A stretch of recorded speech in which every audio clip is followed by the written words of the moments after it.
पौष शुक्ल एकादशी को पुत्रदा एकादशी कहा जाता है। पुत्रदा एकादशी का व्रत करने के पूर्व सदा की भांति हमको संकल्प मंत्र का उच्चारण करना चाहिए। संकल्प मंत्र इस प्रकार है: एकादश्याम निराहारः स्थित्वाह्नि परे हेयम भोक्ष्यामि पुंडरीकाक्ष शरणम मे भवाच्युत। अर्थात, हे अच्युत भगवान विष्णु, मैं एकादशी का व्रत करना चाहता हूँ।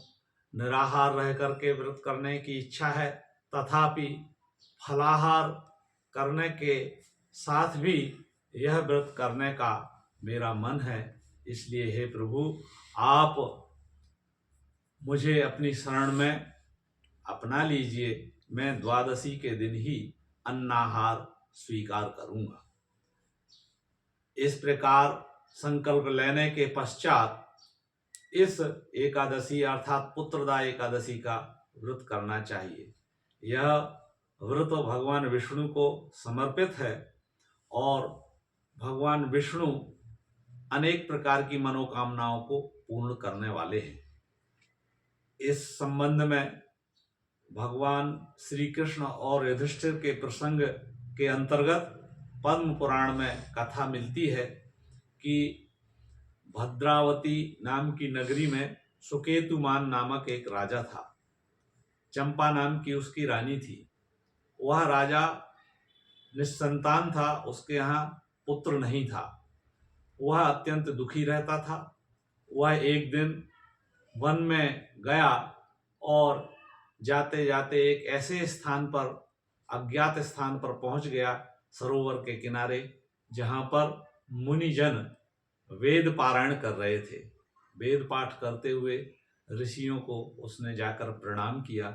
तब ऋषियों ने राजा का स्वरूप देख करके और उससे पूछा कि आप कुछ दुखी प्रतीत हो रहे हैं, दुख का कारण क्या है? तब राजा ने अपना सारा वृत्तांत ऋषियों विद्वानों के समक्ष निवेदित किया। तब उन्होंने कहा, राजन, अब कुछ दिनों के पश्चात माघ मास प्रारंभ होने वाला है। उसके पूर्व आज जो दिन है, आज जो दिवस है, वह एकादशी का दिवस है। यह एकादशी पुत्रदा एकादशी कहलाती है। आप भक्ति भाव से भगवान विष्णु की आराधना कीजिए, एकादशी का व्रत कीजिए। आपको इस व्रत के करने से पुत्र की प्राप्ति अवश्य होगी। राजा ने ऋषियों के बताए अनुसार भगवान विष्णु की आराधना करते हुए इस एकादशी का व्रत किया।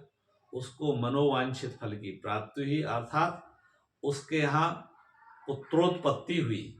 तब प्रसन्न मन से राजा ने पुनः भगवान विष्णु का अर्चन किया, वंदन किया।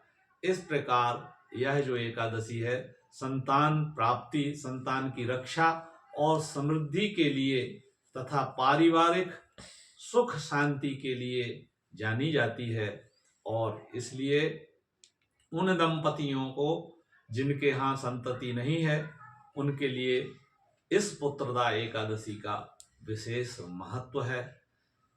शास्त्रों के अनुसार इस व्रत को करने से साधक की सब तरह की मनोकामनाएं पूर्ण होती हैं, सकारात्मक ऊर्जा की प्राप्ति होती है।